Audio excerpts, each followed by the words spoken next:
ഒരുപാട് നാളായുള്ള ആഗ്രഹമാണ് കൊച്ചി രാധാ ഹോട്ടലിലെ ബീഫ് 3 ഇൻഗ്രീഡിയന്റ് മാത്രം യൂസ് ചെയ്യുന്ന ബീഫ് ഒന്ന് തയ്യാറാക്കണമെന്ന്. നമ്മുടെ ഈസ്റ്റർ ആയിട്ട് നല്ല കിടിലം ബീഫ് കിട്ടിയപ്പോ നമ്മൾ വീട്ടിൽ അങ്ങ് സെറ്റ് ആക്കാൻ പോവുക. അപ്പൊ ഒരു കുക്കർ എടുത്ത് അടുപ്പത്ത് കയറ്റി നാടൻ വെളിച്ചെണ്ണ കുറച്ചങ്ങ് ഒഴിച്ചു കൊടുക്കാം. കൈ കിട്ടുന്നത്ര കൊച്ചുള്ളി നേരെ നമ്മുടെ കുക്കറിലേക്ക് ഇങ്ങനെ അങ്ങ് ഇട്ട് കൊടുക്കാം. അതിലേക്ക് ആവശ്യത്തിന് ഉപ്പ് ചേർത്ത് നല്ലപോലെ ഒന്ന് വഴറ്റിയെടുക്കാവേ. നമ്മുടെ കൊച്ചുള്ളി നല്ലപോലെ വഴണ്ടി വരുമ്പോഴേക്കും നമ്മൾ ചതച്ച് വെച്ചിരിക്കുന്ന ഇടിമുളക് കൂടി ഇങ്ങനെ അങ്ങ് ഇട്ട് കൊടുക്കാം. നമ്മുടെ ഇടിമുളകും കൊച്ചുള്ളിയും നല്ലപോലെ നമ്മുടെ കുക്കറിൽ കിടന്നൊന്ന് വഴണ്ടി കഴിയുമ്പോൾ നമുക്ക് ബീഫ് അങ്ങ് ചേർത്ത് കൊടുക്കാം.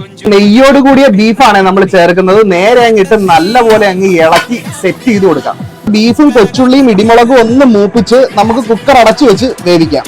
കുക്കർ അടയ്ക്കുന്നതിന് മുമ്പായിട്ട് ഒരു സ്പൂൺ ഇങ്ങനെ ഇട്ട് കൊടുത്തിട്ട് നൈസായിട്ട് അടച്ചു കഴിഞ്ഞാൽ നമ്മുടെ വെള്ളമൊന്നും ഇതുവഴി തെറിച്ചു പോകുകയില്ല. അപ്പൊ നമ്മളൊരു 8-10 വിസിൽ കയറ്റി നമ്മുടെ ബീഫ് നല്ല അടിപൊളിയായിട്ട് ഇവിടെ വെന്ത് കിട്ടിയിട്ടുണ്ട്. നോൺ സ്റ്റിക് പാനിലേക്ക് നമ്മുടെ വേവിച്ച് വെച്ചിരിക്കുന്ന ഈ ബീഫ് ഒന്ന് ഇങ്ങനെ ഇട്ട് നല്ലപോലെ നമുക്കൊന്ന് മൂപ്പിച്ചെടുക്കണം. ബീഫിൽ നിന്ന് ഇറങ്ങിയ നെയ്യൊക്കെ തിരിച്ച് ബീഫിലേക്ക് തന്നെ കയറിയിട്ടുണ്ട്. അപ്പൊ നമുക്ക് സ്റ്റൗ അങ്ങ് ഓഫ് ചെയ്യാം.